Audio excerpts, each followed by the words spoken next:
Hello and good day. It's Punchline, and we are First News Nation. On Punchline, it's national politics we always talk about. Every time we come on screen, it's always about national politics. Okay, I am Sammy Ajufo, and this is about the latest tweets by the Department of State Services, DSS. Don't forget to like and subscribe to our social media, Facebook, Twitter, Instagram, as well as YouTube. You could take a step further, enable notifications on all these platforms. So every time we have a new show, you will know. Let's take a short break. We'll be right back.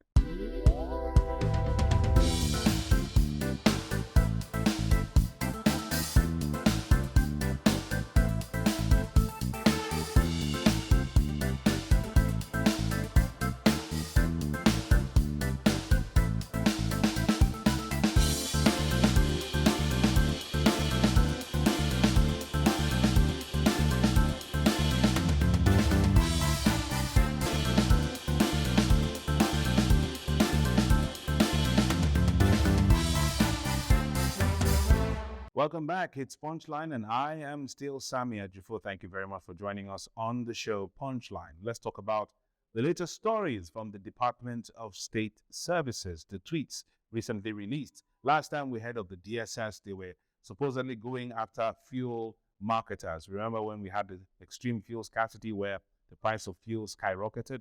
Well, the DSS came out with threats to say, hey, everybody must drop the price or we go after you. That was the DSS, not the police, not even the army.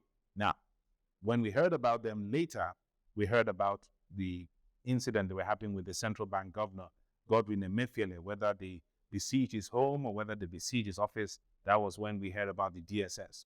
More recently, the APC spokesperson, Femi Fani-Kayode, Chief Femi Fani-Kayode, fondly referred to as FFK, was invited by the DSS in the month of February, just a few days to the election, over an allegation of a coup plot that was supposed to stall the presidential election. Yes, that was the most recent time we heard about the DSS. He actually went to the DSS for questioning, and everybody was saying, where was the coup plot?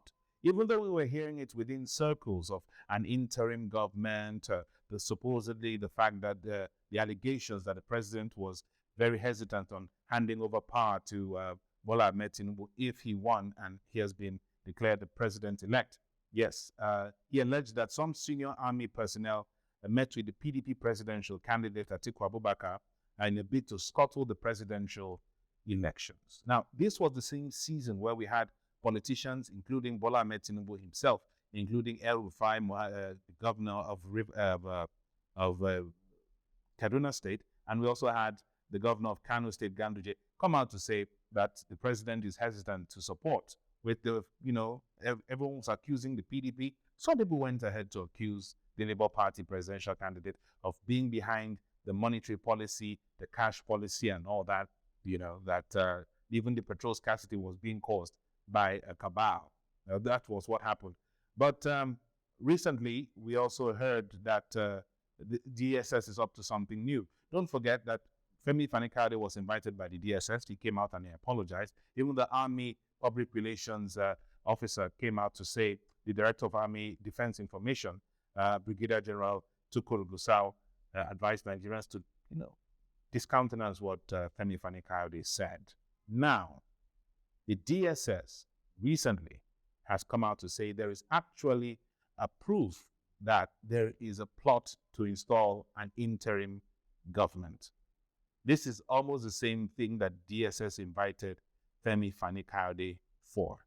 So was FFK right? Is there a plot? Is there a plot by some power brokers to cause an interim government? What will herald an interim government? Because people are comparing between 1993 and 2023, saying that the similarities are there.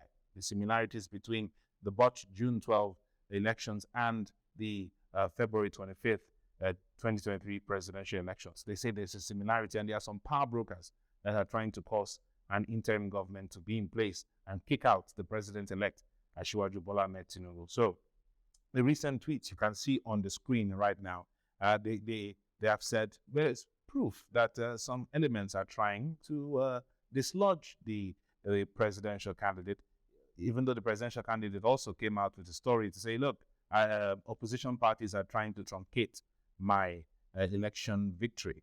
And so is the DSS alluding to what FFK said?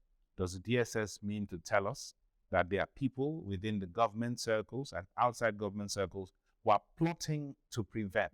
Now, who are these people? That's the question. Who is more powerful than the government that they would cause an interim government to be formed? That's the question. And even with all that, you've seen the Secretary to Government of Federation saying, look, the transition committee have already decided we've cleaned up the offices of the president, the vice president's office for the inauguration of the president-elect and his vice president-elect, Shetima, and President-elect Bola Ahmed Tinubu. So what is the proof? How authentic is this information? Should we be worried that there's a likelihood of an interim government? Is FFK right in saying that there is a possibility of a coup, even though the army came out to say there's nothing of that nature? So who will be that man or woman or that group who's more powerful than the government that will cause this to happen? So we have always recently, before the elections, especially at the build-up to the elections, we've seen a lot of talk, especially from the ruling party, saying that they are power brokers. We don't know who else is a power broker within Aso Rock that is not an APC member. So should we be worried?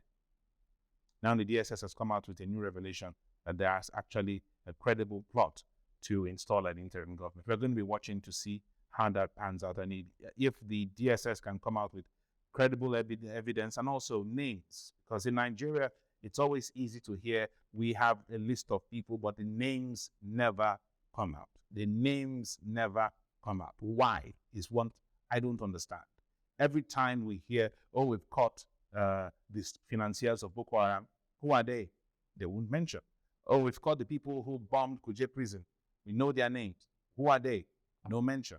Now, some people are trying to scuttle the elections by bringing the fuel scarcity in the period of campaigns. Who are these people? No mention. The only person that has been openly accused is Godwin Emefiele, governor of the CBN, who people have claimed who was behind the cashless policy and trying to make sure that Bola Ahmed Tinubu doesn't win the election. Aside him, the other people, their names have never been brought out in the public. Who are the sponsors of Boko Haram? Names we can't find. The sponsors of the IPB, names we can't find. Will the DSS actually come out with names this time around? Will we know who, in fact, is trying to truncate our democracy? We'll be watching to see how that works out. I'm Sammy Ajufo. Thank you very much for joining us. We'll see you again. Don't forget to like and subscribe to all our social media handles: Facebook, Twitter, Instagram, YouTube. Enable notifications on all these platforms so you can get latest updates on all our shows. Thanks for joining us and stay safe.